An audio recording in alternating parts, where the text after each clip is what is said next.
नमस्कार प्रिय दर्शकों, स्वागत है आपका हमारे YouTube चैनल। मित्रों, आज की कहानी भगवान भोलेनाथ की उस भक्त की कहानी है जो एक मोची का काम करता है, जो जूते चप्पल बनाने का कार्य करता है। मित्रों, यह कहानी, यह प्रसंग बहुत ही ज्ञानवर्धक और भगवान शिव की भक्ति की कहानी है, इसलिए कहानी को पूरा जरूर सुनना। मित्रों, आज की कहानी में आप जानेंगे कि भगवान किसको देते हैं, किससे छीन लेते हैं। इस कहानी को ठीक से समझ लिया तो कई पीढ़ियों तक गरीबी देखने को नहीं मिलेगा। भगवान किसको देते हैं और किससे छीन लेते हैं। मित्रों, भगवान को मानने वाले तो करोड़ों हैं, पर भगवान कितनों को मानते हैं, इसी रहस्य से पर्दा हटा दूंगा। इस वीडियो में सवाल यह है कि क्या भगवान को मानने से भगवान प्रसन्न हो जाते हैं? अगर भगवान को मानने से भगवान प्रसन्न हो जाते हैं तो वे हम पर अपनी कृपा क्यों नहीं बरसाते? क्यों लोग भगवान की कृपा से वंचित रहते हैं? मुझे लगता है कि हम यह समझ ही नहीं पाए हैं कि भगवान हमसे प्रसन्न कब होते हैं और कब नाराज होते हैं। जिस दिन इस बात को समझ लिया, उस दिन भगवान की कृपा आप पर बरसने लगी थी। तो चलिए मित्रों, कहानी बड़े ही मार्मिक है और इस कहानी से आपको कई सवालों के जवाब मिल जाएंगे। मित्रों, यह कहानी है गरीब मोची की। किस तरह उस गरीब मोची को भगवान ने करोड़पति बना दिया। इस कहानी में आपको यह भी सुनने को मिलेगा कि भाई के साथ धोखा करने वालों को ईश्वर कौन सा दंड देते हैं। हमारे शास्त्रों में सबसे बड़ा पाप माना जाता है दूसरों को धोखा देना और अपने ही सगे भाई के साथ हथियाई करना, उसे धोखा देना, उसकी बेईमानी करना, उसका धन हड़प लेना जघन्य अपराध की श्रेणी में आता है। इसके लिए भगवान भी कभी उसे क्षमा नहीं करते। तो चलिए गौर करते हैं इस ज्ञानवर्धक प्रेरणादायक कहानी पर। नमस्कार मित्रों, स्वागत है आपका हमारे YouTube चैनल को सब्सक्राइब करें।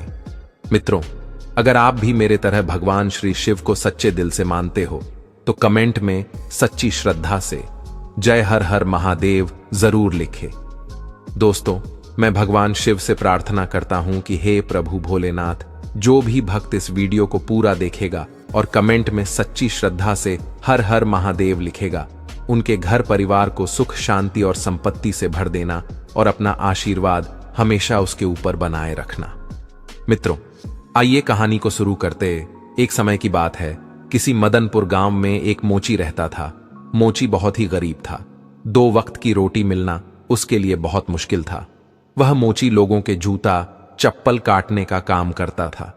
उसके पास ऐसी कोई अपनी जगह नहीं थी, कोई दुकान नहीं थी जो स्थायी रूप से वहां बैठकर अपना काम कर लेता था। इसीलिए वह कभी चौराहे पर, कभी सड़क के किनारे बैठकर आते जाते लोगों के जूता चप्पल ठीक करता था और उसके काम के बदले में मेन जो पैसे मिलते थे उसी से उसकी जीविका चलती थी। वह मोची बहुत ही संतोषी था, इसी धंधे से अपने जीवन को व्यतीत कर रहा था। मित्रों, एक समय की बात है, सावन का महीना आता है और आप तो जानते ही हैं कि सावन का महीना कितना पवित्र होता है। भगवान महादेव के भक्त सावन में उनके ऊपर जलाभिषेक करते हैं। शिव भक्त कावड़ यात्रा निकालते हैं और गंगा से जल लेकर भगवान शिव को अर्पण करते हैं। मित्रों, रोज की तरह मोची सड़क किनारे बैठकर जूता चप्पल गांठ रहा था। उधर सावन का महीना चल रहा था। बहुत से लोग भगवान भोलेनाथ के भक्त श्रद्धालु कावड़ लेकर भोलेनाथ पर जल चढ़ाने के लिए जा रहे थे। मोची सड़क के किनारे बैठा हुआ लोगों के जूते चप्पल सील रहा था। तब उसने देखा कि भारी भीड़ के साथ लोग कावड़ लेकर भगवान शिव को जल अर्पण करने के लिए मस्ती में चली जा रही है। मित्र लोगों को भगवान महादेव पर जलाभिषेक करने के लिए जाते हुए देखा तो उस मोची के अंदर में एक भावना उत्पन्न हुई कि मैं भी भगवान शिव के लिए कांवर लेके जाऊंगा और उन पर जलाभिषेक करूंगा। लेकिन वो बेचारा मन मार कर रह गया। सोचने लगा कि मेरे पास तो इतना पैसा ही नहीं है, मैं कांवर कैसे ले जाऊंगा? मैं पूरे दिन कमाता हूं, तब सुबह शाम की रोटी मिल पाती है, फिर कांवर के लिए पैसे कहां से लाऊंगा? पूरे दिन काम करके बस इतना ही कमा पाता हूं वो मोची। यह सब बातें सोचकर मन को मार मार कर रह जाता है। लेकिन भगवान भोलेनाथ के प्रति उसके मन में भक्ति का भाव जागृत हो चुका था। उसने यह फैसला किया कि मैं भगवान भोलेनाथ पर कांवर लेकर जाकर जलाभिषेक जरूर करूंगा, लेकिन अभी नहीं तो अगले साल, जब सावन का महीना फिर से आएगा। दोस्तों, इस तरीका से विचार करने के बाद वो अपने रोज के काम में मस्त रहता है, लेकिन उसे भगवान शिव के प्रति उसके मन में भक्ति बढ़ती चली गई। अब तो वो सुबह शाम भगवान शिव की पूजा करता था। और पूरे दिन सड़क किनारे जाकर के लोगों के जूता चप्पल सीलता था। एक दिन की बात है, वो मोची एक दिन कहीं जा रहा था तो रास्ते में उसे कुम्हार की दुकान दिखाई पड़ी। कुम्हार मिट्टी के बर्तनों को बना रहा था। उस मोची की नजर पहुंचती है तो उसने देखा कि वहां पड़े गुल्लक रखी हुई थी जिसमें पैसे भरे जाते हैं। मोची ने जब उस गुल्लक को देखा तो विचार किया कि मैं रोज रोज जो पैसा कमाता है उसमें से 2-4 पैसे बचा बचा कर मैं उस गुल्लक में डालता रहूंगा। इसी तरह से मैं 1 साल में इतना पैसा इस गुल्लक में जमा कर लूंगा कि अगले साल मैं भगवान भोलेनाथ पर कांवर लेकर जल चढ़ाने जा सकूंगा, उन्हें जलाभिषेक कर सकूंगा। मित्रों, मोची उस गुल्लक को कुमार से ले लेता है और गुल्लक लेकर अपने घर पर चला आता है। घर आकर वह अपनी पत्नी से कहता है कि देखिए, हम गुल्लक लेकर आए हैं। पत्नी कहती है, जी इसका क्या करोगे? मोची ने अपने मन की इच्छा अपनी पत्नी को बताई। कहने लगा, फिर ये हम जो रोज पैसा कमाते हैं उसमें से आज से हम पैसा बचाकर इस गुल्लक में डाल दिया करेंगे। धीरे धीरे गुल्लक में 1 साल में कुछ पैसे जमा हो जाएगी। उसके बाद उन पैसों से हमें कांवर तैयार करेंगे और सावन के महीने में भगवान भोलेनाथ पर कांवर जल लेकर चढ़ाने जाएंगे। मेरे मन में भी भगवान भोलेनाथ को कांवर चढ़ाने की इच्छा उत्पन्न हो रही है। मित्रों, मोची की बात सुनकर उसकी पत्नी बड़ी खुश होती है और कहती है, स्वामी, आज अगर ऐसी बात है तो अब से मैं भी आपके इस काम में सहयोग करूंगी। मित्रों, अब तो वह मोची और उसकी पत्नी भगवान भोलेनाथ की पूजा करते हैं। पूरे दिन अपना काम करते हैं।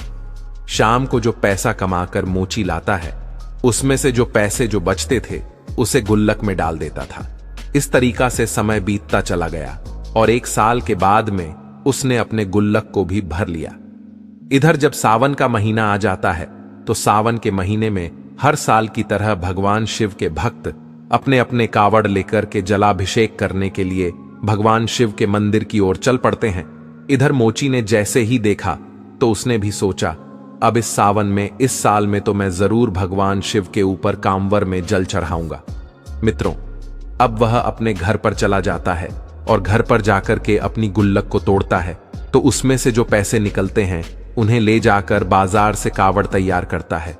एक प्यारी सी कावड़ खरीदता है और उसको बहुत अच्छी तरह सजाता है। फिर बड़े भाव के साथ गंगा स्नान करने के लिए जाता है। गंगा स्नान करता है और वहां पर अपने लोटे में जल भरकर उसे अपने कांवर में रखकर भगवान शिव का जलाभिषेक करने के लिए चल पड़ता है। अब तो मित्रों, शिव के मंदिर की ओर वह बड़ा खुश होकर कि शिव का गुणगान करता हुआ मोची चला जा रहा था। कांवर उसने अपने कंधे पर रखी हुई थी और बड़ी ही मस्ती में बड़े भाव के साथ निष्काम भाव से भगवान शिव के मंदिर की ओर चलता चला जा रहा था। मित्रों, आपको बता दें कि उधर भगवान शिव और माता पार्वती यह दृश्य देख रही थीं। कहते हैं, भगवान की नजरों से कोई नहीं बचा है, वो सबको देखते हैं। पर कुछ मूर्ख लोगों को लगता है कि चाहे जितना गलत काम करो, हमें कौन देख रहा है। वे लोग दुनिया वालों से तो डरते हैं पर भगवान से नहीं डरते।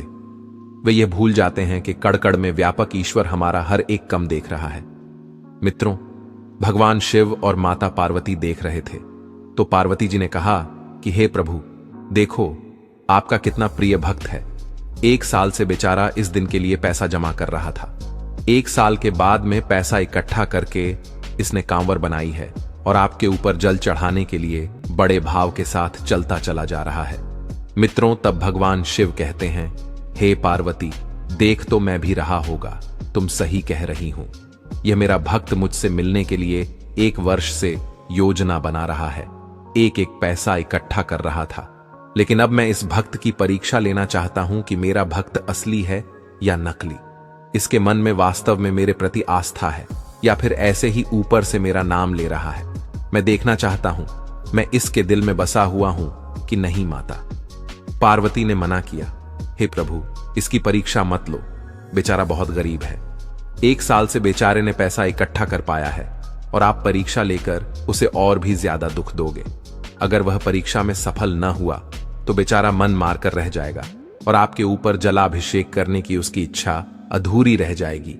भगवान भोलेनाथ कहने लगे, देवी, आप चिंता क्यों करते हैं? हमारे जो भक्त हुआ करते हैं वह सच्चे भक्त होते हैं और मैं उसी वक्त की परीक्षा लेता हूं जिस भक्त को मैं अच्छी तरह से जान लेता हूं, उसके हृदय में जाकर के देख लेता हूं किस भक्त के अंदर हमारे प्रति भक्ति है या नहीं है, इसलिए हमें इसकी परीक्षा जरूर करना चाहिए।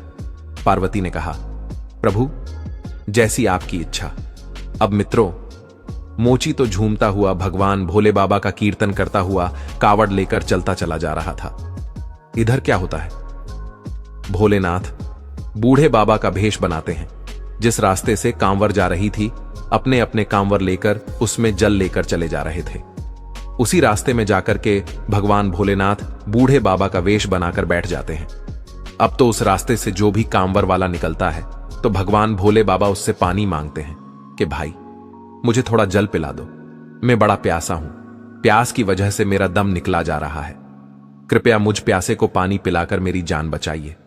मित्रों, एक दीनहीन बूढ़े आदमी को देखकर वे कावड़ियां उसे देखते हैं और कहते हैं, कैसा पागल बूढ़ा बैठा हुआ है, कह रहा है जल पिला दो इसे।